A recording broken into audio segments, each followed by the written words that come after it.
देश के 5 राज्यों में चुनाव का शोर है और 2 दिन बाद वोटिंग शुरू हो जाएगी। लेकिन चुनाव के इस शोर के पीछे एक बिल्कुल ही अलग किस्म की बहस छिड़ गई है। इस पर डिबेट हो रहे हैं। स्कूलों में क्या धार्मिक आधार पर ड्रेस पहनकर आने की इजाजत होनी चाहिए? क्या मुस्लिम लड़कियों का हिजाब पहनकर स्कूल आना उनके मौलिक अधिकारों के अंतर्गत आता है? वैसे ये कोई नया विवाद नहीं है। पहले भी नकाब, बुर्का, हिजाब इनको सार्वजनिक जगहों पर पहनकर आने से रोकने की मांग उठती रही है। लेकिन इस बार यह ताजा विवाद उठा है कर्नाटक से, कर्नाटक के कॉलेज से। कर्नाटक में नया साल और हिजाब का यह विवाद दोनों एक साथ आए। 1 जनवरी को उडुपी के एक सरकारी स्कूल में कुछ लड़कियां हिजाब पहनकर आईं। आरोप लगाया गया कि हिजाब पहनने की वजह से उन्हें क्लास में नहीं जाने दिया गया। आरोप बहुत संवेदनशील थे। एक खास समुदाय की छात्राओं से जुड़ा था मामला। उम्मीद के मुताबिक जंगल में आग की तरह यह खबर फैली और देखते ही देखते पूरे कर्नाटक के कई स्कूलों में मुस्लिम लड़कियां हिजाब पहनकर पहुंचने लगी। इसके प्रत्युत्तर में हिंदू छात्र भगवा गमछा डालकर या भगवा शॉल पहनकर स्कूल आने लगे। लेकिन अब यह विवाद बहुत आगे बढ़ गया। पूरे कर्नाटक में तो हो ही रहा है, साथ साथ कोर्ट तक पहुंच गया। केरल के कांग्रेसी संसद ने इस मुद्दे को उठाकर आग में घी डालने का भी काम किया। हिजाब की इस विवाद को सियासी हवा भी दी गई। राहुल गांधी के 5 फरवरी के एक ट्वीट में उन्होंने लिखा कि हिजाब को शिक्षा में बाधा बनाकर छात्राओं के भविष्य को बर्बाद करने का काम किया जा रहा है। राहुल गांधी केरल के वायनाड से सांसद हैं। वहां मुस्लिम आबादी अच्छी खासी है, हो सकता है इसका भी कुछ प्रभाव रहा उनके ऊपर। कांग्रेस के दूसरे नेता भी इस विवाद में कूदे। बीजेपी आरएसएस पर हिजाब के नाम पर सांप्रदायिक विद्वेष पैदा करने का आरोप लगाया गया। कर्नाटक के पूर्व सीएम सिद्धरमैया ने यहां तक कहा कि हिजाब पर रोक लगाना संघ परिवार का एजेंडा है, जो मुस्लिम लड़कियों को शिक्षा से वंचित करना चाहती है। जवाब कर्नाटक बीजेपी की ओर से भी आया। शिक्षा के तालिबानीकरण की अनुमति किसी भी सूरत में नहीं दी जा सकती। कर्नाटक के एक बीजेपी विधायक बासनगौड़ा पाटिल ने यहां तक कह दिया कि जिन्हें हिजाब पहनकर क्लास में आना पसंद है वो पाकिस्तान चले जाएं। तो आप देख रहे हैं कि यह बात कहां से कहां पहुंच गई। सवाल यह है कि जब देश के 5 राज्यों में चुनाव होने जा रहे हैं, अचानक हिजाब विवाद को सियासी हवा क्यों दी जा रही है? इस पूरे विवाद के पीछे क्या कोई सोची समझी राजनीतिक साजिश है? राहुल गांधी से लेकर ओवैसी तक सब इस मुद्दे पर क्यों बोल रहे हैं? मुस्लिम लड़कियों को एजुकेशन से रोकने की साजिश क्यों बता रहे हैं? और इसका असर आपको बता दें पाकिस्तान तक हो रहा है। पाकिस्तान में hate speech, girl power, human rights जैसे हैशटैग्स को ट्रेंड कराया जा रहा है। हिजाब पर इस सियासी विवाद से किसको फायदा हो रहा है, इस मुद्दे पर हम बात करेंगे। और साथ ही साथ जो बुनियादी मुद्दा है कि हिजाब पहनकर या बुर्का पहनकर क्लास में जाना या कहीं भी जाना किसी व्यक्ति का क्या मौलिक अधिकार है, इस पर बात करने के लिए हमारे साथ कुछ मेहमान जुड़ रहे हैं। लेकिन उससे पहले हम केंद्रीय मंत्री गिरिराज सिंह का बयान आपको सुनाते हैं। आजादी के बाद से कांग्रेस ने देश को तुष्टीकरण की राजनीति की, जिसके तहत आज उन बच्चों को भी बरगलाया जा रहा है। अब आप बताएं, इस देश में सर्वधर्म समभाव क्या है? अब इस देश में कोई बच्चा कहे कि स्कूल में हम नमाज पढ़ेंगे, दूसरा कहेगा मैं हवन करूंगा, और तीसरा कहेगा कि मैं हिजाब पहन करके आऊंगा। ये तो सीरिया, अफगानिस्तान और कई देश में जो घटनाएं घट रही है उसी की शुरुआत है।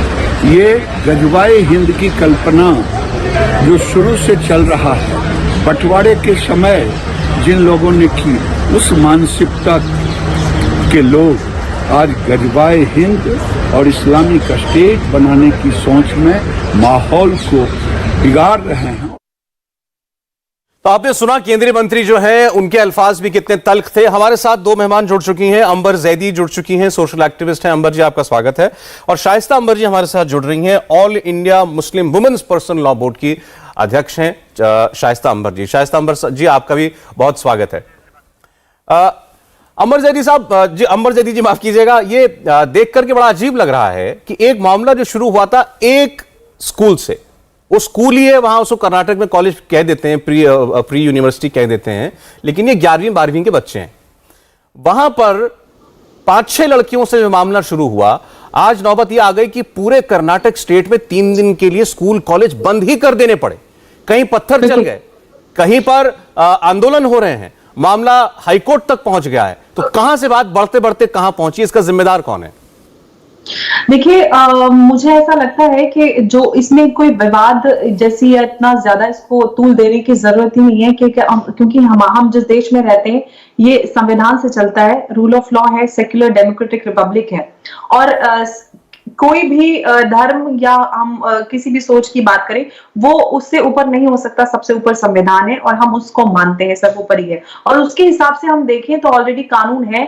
हम जो कर्नाटका एजुकेशन एक्ट की बात करते हैं 1983, उसके हिसाब से एजुकेशनल इंस्टीट्यूशंस को ये हक है कि वो अपने हिसाब से ड्रेस कोड बनाए। और यूनिफॉर्म का मतलब ये होता है कि हर इंसान, जो भी स्टूडेंट्स कॉलेज में स्कूल में जाते हैं, वो हर धर्म जाति और जो इकोनॉमिकल क्लास से आते हैं उससे ऊपर उठकर एक जैसे बराबर दिख सके, ताकि वो बेहतर इंसान बने और अच्छाई बुराई को समझ सके। इसमें एक चीज मैं करेक्ट करना चाहूंगा, मुझे लगता है आपकी नॉलेज में होगी ही कि ये जो पर्टिकुलर जहां से विवाद उठा उस कॉलेज में या उस स्कूल के अंदर 11वीं 12वीं जहां के जिस क्लास के बच्चे बताए जा रहे हैं उसमें कोई ड्रेस कोड नहीं है, कोई यूनिफॉर्म नहीं है।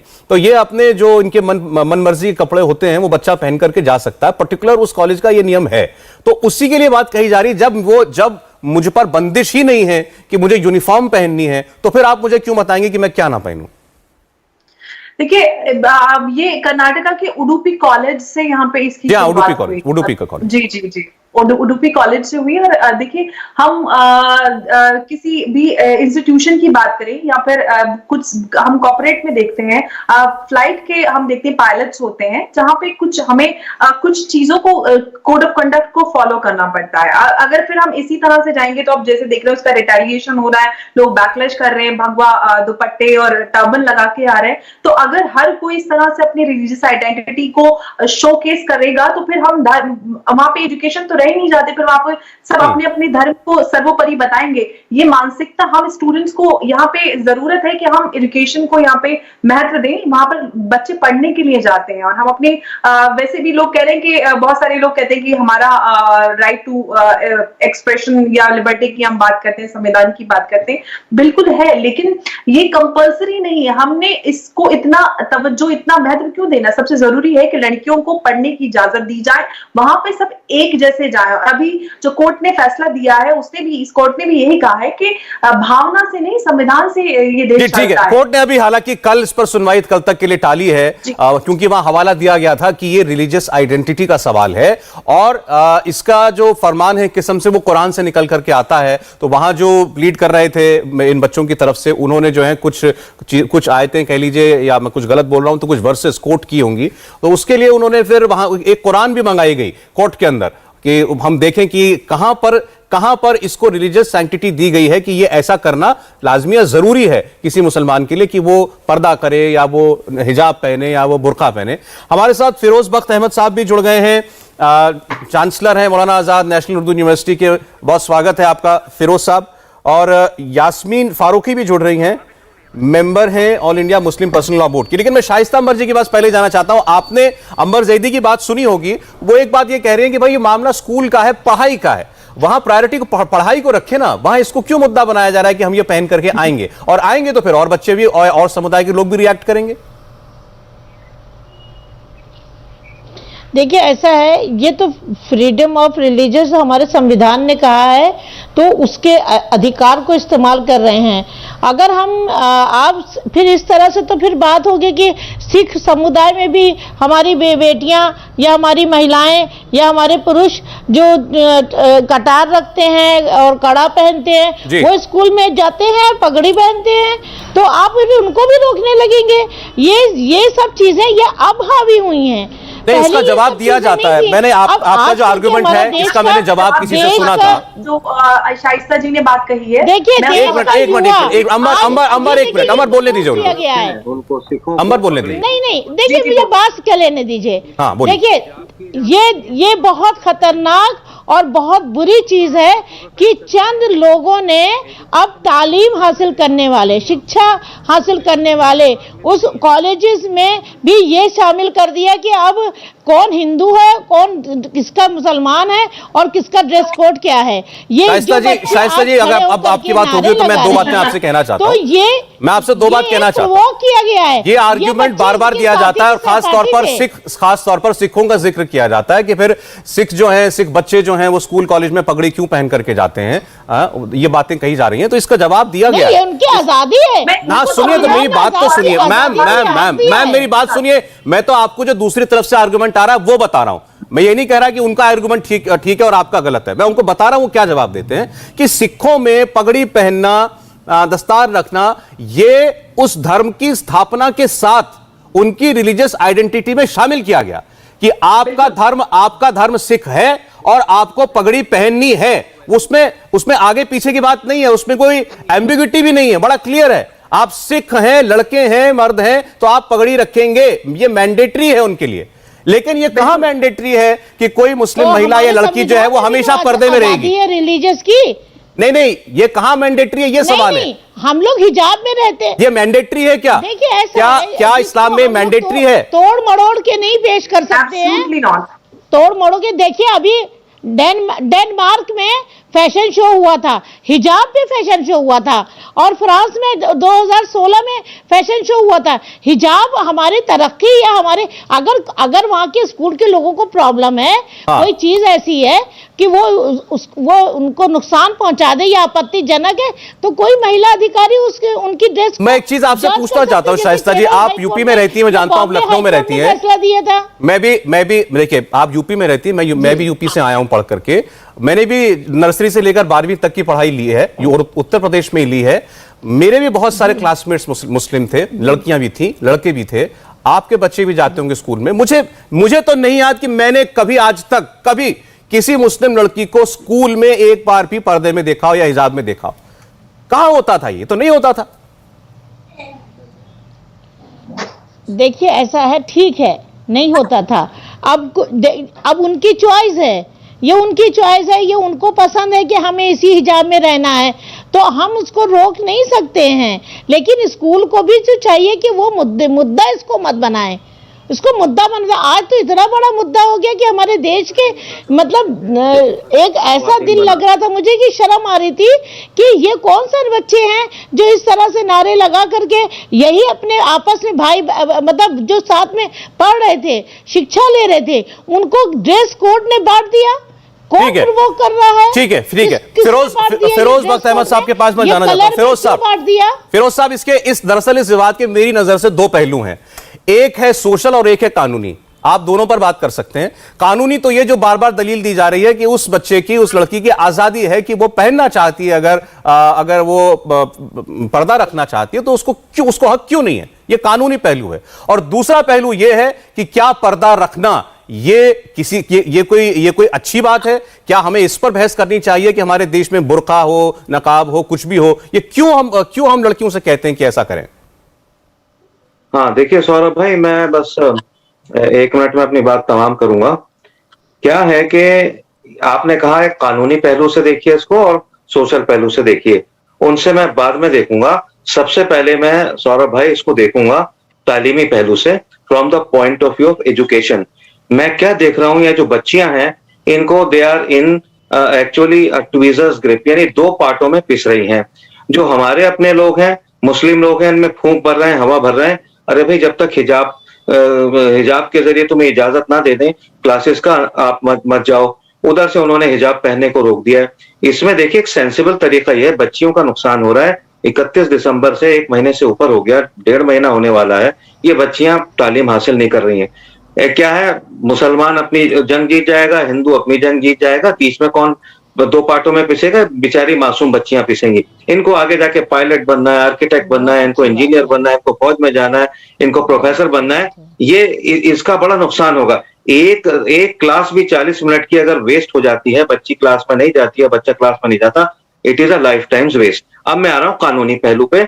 देखिए, जहां तक कानून की बात है, मैं कानून के ताल्लुक से मान के चलता हूं, हिंदुस्तान में ना तो शरिया चलेगी और ना ही यहाँ पे सनातन धर्म चलेगा। यहाँ पे डॉक्टर B.R. अम्बेडकर का बनाया हुआ कानून चलेगा, हम उसी से चलते हैं। अब मैं आता हूँ सोशल। इस कॉलेज वालों ने, स्कूल वालों नहीं तो फिर नहीं सर, इसको क्लियर करके जाइए ना, कानूनी पहलू से बताइए कि उस लड़की का ये राइट है कि वो ये नकाब पहने या नहीं है।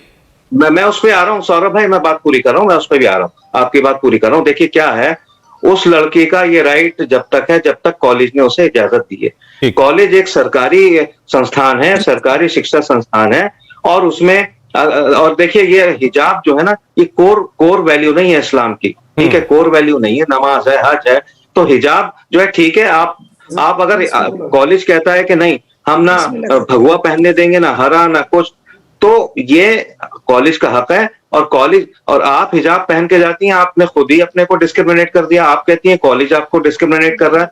कॉलेज आपको डिस्क्रिमिनेट नहीं कर रहा है, आप खुद हिजाब लगा के जाती हैं। क्या जरूरत है आपको दिखाना है कि आप हिंदू है, मुसलमान है, सिख है, कौन है?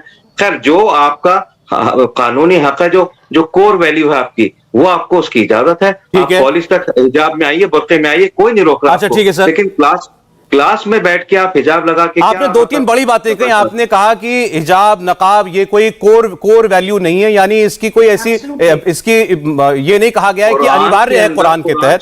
ठीक है। और आप कह रहे हैं कि कॉलेज ये तय करेगा कि भाई क्या ड्रेस कोड है, और वो ड्रेस कोड अगर आपको उस कॉलेज में पढ़ना है तो सबको मानना पड़ेगा। वहां से आया है। ठीक है। यास्मीन फारूकी जी हैं हमारे साथ, तो स्क्रीन पर लाएं, मेंबर हैं All India personal Law Board की। अच्छा, अभी उनका वीडियो गया हुआ है, इसका उत्तर मैं चाहूंगा शाइस्ता अंबर जी दें, जो बातें कही हैं अभी फिरोज साहब ने। नहीं, फिरोज साहब की बात से मैं पूरी तरह सहमत हूँ। ये बात सही है कि हिजाब पे कोई इतना सख्ती नहीं है, लेकिन ये है कि आप अपने को ढक के ओढ़ के रखें, और स्कूल में जो भी ड्रेस होती है वो बहुत ही सलीके की और तरीके की और सभ्य होती है। लेकिन अगर वो चॉइस है उसकी, तो उसको आप रोक भी नहीं सकते हैं। नहीं, वो ये कह रहे, वो उन्होंने कहा ना, ये तो कॉलेज तय करेगा। तालीम हासिल की वो है, ये कह रहे हैं कि स्कूल और कॉलेज को इख्तियार है तय करने का कि आपकी क्या ड्रेस कोड होगा। लेकिन एक बात है कि अब ये चीजें क्यों उठ रही हैं? पहले तो नहीं उठी थी, अब क्यों इतना उठ रही हैं? चलिए, आज मैं आपकी बात मान भी लूं शाइस्ता जी कि कोई ये जानबूझ के उठा रहा है, कर रहा है। मैं आपकी बात अगर एक लम्हे के लिए मान लूं कि जानबूझ के लिए, सियासी फायदे के लिए किया जा रहा है, लेकिन आज इस पर बहस हो रही है, तो हमें उत्तर तो मिलना चाहिए ना। अब उन्होंने कहा कि ये कोई बहुत जरूरी चीज नहीं है। आपने भी कहा कि नहीं। जी, मैं आपसे बताऊं, स्वामी विवेकानंद जी ने एक जगह मैंने पढ़ा है, याफ्ता है, आप भी किसी स्कूल कॉलेज में गई होंगी। मेरी बहन अंबर, बड़ी बहन अंबर है, छोटी है, मेरी बहन है। मैं आपसे कहना चाह रहा हूँ, बड़े मोदिबाना अंदाज से, बहुत ही मैं एहतराम के साथ कहना चाह रहा हूँ, आप मेरी बहन है। मैं सिर्फ ये कहना चाहता हूँ कि देखिए, आज इस माहौल में सबसे अहम चीज लड़कियों के लिए तालीम है। उनको क्लासेस अटेंड करना चाहिए। हिजाब, अगर बहुत जरूरी है हिजाब, जो लोग भड़का रहे हैं, जो कह रहे हैं तुम इस्लाम से खारिज हो जाओ, अल्लाह पे छोड़ दीजिए हिजाब। देखिए, 6 लड़कियों ने जिद की थी, 92 लड़कियां हैं उस कॉलेज में, और बाकी की जो 86 लड़कियां हैं वो तो बगैर हिजाब के क्लासेस अटेंड कर रही हैं। तो जिद नहीं पकड़नी चाहिए, इसको ईगो का मसला ना बनाइए, ठीक है ना। हिजाब ठीक है, पहन लिया, बहुत अच्छी बात है कोई, और अगर कॉलेज ने उसूल बना दिया तो किसी भी कानून के खिलाफ हमें नहीं जाना चाहिए। हम इसी के लिए बदनाम है। मुझे बड़ा अफसोस हुआ, असदुद्दीन ओवैसी साहब इतना भड़का रहे थे पूरे मुल्क को, कौम को, कि ये वो, और उस बच्ची की तारीफ कर रहे थे कि अल्लाह अकबर कह रही थी। अरे खुदा न खास्ता उस बच्ची को चोट लग जाती, खुदा न खास्ता कुछ और हो जाता, नुकसान हो जाता, तो देखिए कितनी नहीं। देखिए, इसमें ऐसा है फिरोज साहब, इसमें ऐसा है, वो जो वाकया हुआ वो स्क्रीन पर इस वक्त चल रहा है। अब इधर से 20-25 लड़के आ जाएं, वो लड़की इधर जय श्री राम चल रहा है, उधर अल्लाह अकबर चल रहा है, ये तो माहौल बहुत अजीबोगरीब हो गया। वो भी एक एजुकेशनल इंस्टीट्यूट का बहुत ही खराब माहौल था। आपको मैं एक बात बताऊं। हाँ जी, बोलिए जी। मैं आपको एक बात बताऊं, हमारे देश के दुनिया के सबसे महान संत स्वामी विवेकानंद जी का आज हमें वो संदेश, शिक्षा मुझे आज याद आ रही है, जब उन्हीं ने कहा था कि मुझे दुख होता है कि कुछ धर्म के धर्माचार्य लोग अपने प्रचार के लिए इस तरह दांवपेच लगाते हैं, जैसे व्यापारी अपने लाभ और हानि के लिए दांवपेच लगाता है। तो ये सिर्फ धर्म और सियासत की लड़ाई है जो एक दूसरे को प्रोवोक कर रही है, और इसमें बच्चे पीस रहे हैं। हमें उस वक्त भी तक हुआ था जब दलित समाज का बच्चा छोटा, उसको बैग और ड्रेस मिल रही थी, और दूसरे जो असमर्थ यानी कि पंडित हो या पिछड़ा वर्ग हो या और दूसरे समाज है, उनके बच्चों को बैग नहीं मिल रही थी। उनका कहना यह है कि ये मुद्दे होने नहीं चाहिए, जिसको जो पहनना है वो उसकी मर्जी है, ये मुद्दे नहीं होने चाहिए। जैसे आपने कहा फोकस पढ़ाई पर रखें, इस पर रखें। एक बार अंबर जवाब दे दे आपकी बात का। अंबर अंबर जैदी। देखिए सौरभ, मुझे लगता है यहाँ पे हमें जो मानसिकता है, जैसे शाइस्ता अंबर जी ने भी कहा कि स्वामी विवेकानंद का उन्होंने बताया कि उन्होंने क्या कहा था, तो मुझे लगता है कि यहाँ पे भी तो स्टूडेंट्स को, जो महिलाएं हैं, पहले ये 8 या 6 लड़कियां थी जो बुर्का पहन के जाती थी, जब उनको रोका गया तो अब देखिए अचानक से इतनी सारी लड़कियां बुर्के में आ गई, तो ये भी तो आप अपनी रिलीजियस आइडेंटिटी को यहाँ पे दिखाने की कोशिश कर रहे हैं या अपनी रिलीजियस सुप्रीमेसी साबित करने की कोशिश। अंबर, मुझे चूंकि ब्रेक के लिए रुकना पड़ेगा और समय कम है, लेकिन मैं चाह रहा था शाइस्ता जी से ये बात जरूर हो आज। शाइस्ता जी, आप तो वुमेन इमेंसिपेशन के लिए, महिलाओं की तरक्की के लिए, उनके हकों के लिए आवाज उठाती हैं। मुझे बताइए, आज इस बच्ची को किसने कहा होगा कि तुमको नकाब में या पर्दे में रहना? इसको किसी ने बोला होगा ना, इसने अपने आप तो ये शुरू नहीं किया होगा। और ऐसे ही मुझे बताइए, आज अगर किसी लड़की को से घर वाले मजबूर कर रहे हो कि तुमको ऐसे रहना है, तो आपको कैसे मालूम कि ये इसकी पसंद है या इससे कहा जा रहा है? नकाब से ज्यादा जरूरी तालीम है। देखिए जी, मैं उस लड़की के बयान में बार बार हर चैनल पे सुन रही हूँ, वो कह रही हैं और उसके साथ में और भी लड़कियां कह रही है, ये मेरी चॉइस है, ये मेरी आज़ादी है, ये मुझे हक मिला है। ठीक है, सही बात है, हमको आज़ादी, हक मिला है, लेकिन अगर ये बात ज्यादा विवाद बढ़ रही हो तो हिजाब इतना ज्यादा जरूरी नहीं है कि आप इतना ज्यादा विवाद हो करके इनकी आजादी बेलगाम नहीं होती। ये बात, अच्छा मेरा समय खत्म हो गया। शाइस्ता जी, आपने जो बात कही कि ये हिजाब इतना जरूरी नहीं है, इसको लेकर इतना विवाद हो, ये दोनों पक्षों पर होना चाहिए, केवल स्कूल पर नहीं, ये उस परिवार पर भी होना चाहिए। अपनी बेटी से कहें कि भाई इतनी बड़ी बात नहीं है, अगर स्कूल तुम्हारा इजाजत नहीं दे रहा है, कोई बात नहीं, मत पहनो। नहीं तो ये देखिए, दोनों तरफ से सीन बहुत बुरा था, दोनों तरफ से इतना बुरा सीन था जो देश के लिए, ये बात सही कही आपने, पूरी दुनिया में बच्ची को भी इस तरह से आना चाहिए था, नहीं है, उसकी तारीफें की जा रही हैं, वैसी मैं समय इतना ही था। मैं शुक्रिया करूंगा शाइस्ता जी, अंबर जैदी जी, फिरोज साहब, आप लोगों का आपने हमें समय दिया, चूंकि आज का एक ऐसा मुद्दा था जिस पर पूरे भारत की निगाहें थी। इंडिया टीवी हर वक्त हर जगह डाउनलोड करने के लिए सर्च करें India TV news Google play store या ऐप स्टोर पर।